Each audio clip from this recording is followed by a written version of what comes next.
Hey everyone, today we're doing another install on the Grenadier shelf, and while we're doing it I just wanted to run through a couple of features, and if we're lucky we'll also be putting the Safari shelf panels in as well.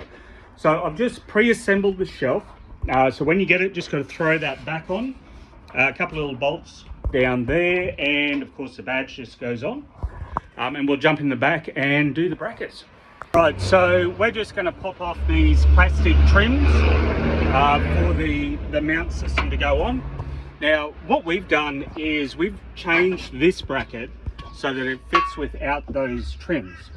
The reason we've done that is if you do take the shelf out, these trims aren't damaged. With some of the shelves you have to drill into these, so we've decided to take them out, do a small tweak to the brackets. Then you can put those in the shed, and if ever you sell the car, you take the shelf out, anything like that, you've got brand new plates to go back in. So we'll pop them out now, we'll pop the shelf in. Now these brackets just clip off the plastic at the back, and the front here you've got one little Allen key bolt here to remove, then they'll just pop straight out. Alright, so once the plastic trim is off, then you've just got the bracket. This is going to go up there, and that mounts to those factory 8mm bolts, so we'll do that now. Alright, so once those brackets are in, important just to leave this loose until everything's tightened up. Feed the shelf in from the rear seats forward, that'll be a bit easier for you. Then we throw the little bolts up through here, tighten everything up, and you're good to go. Alright guys, so we've fitted up all the bolts. Make sure you tighten over those, don't trust your little drill, go over it by hand. Now we're going to come through and tighten up the top 8mm bolts. These are the last to do.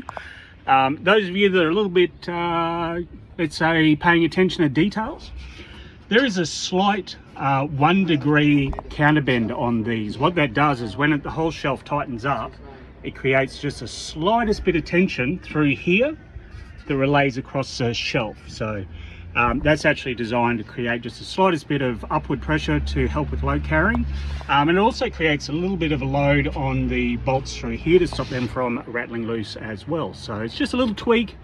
You probably wouldn't notice it, but if you did notice it, that's why it's there. The shelf itself, the pattern is a genuine moly pattern. So this is a 38 by 25 pattern, the same as you'll see on all the military moly gear.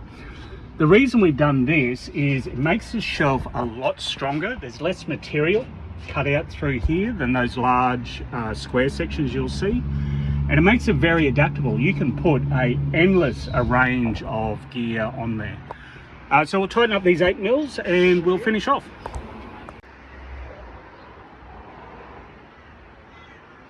Now we do have an option with our shelf. We remove the barrier to maximize storage in the rear, but you can run the top barrier and get a second one and run that below.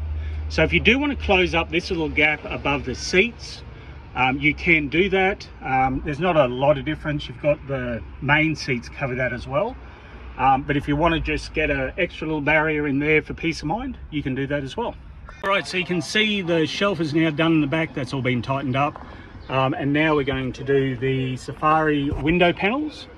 So the little panel goes across here, looks just like that. 3 stainless steel brackets, very easily removed. So if you do take the panels out and you want non-obstruction, you can.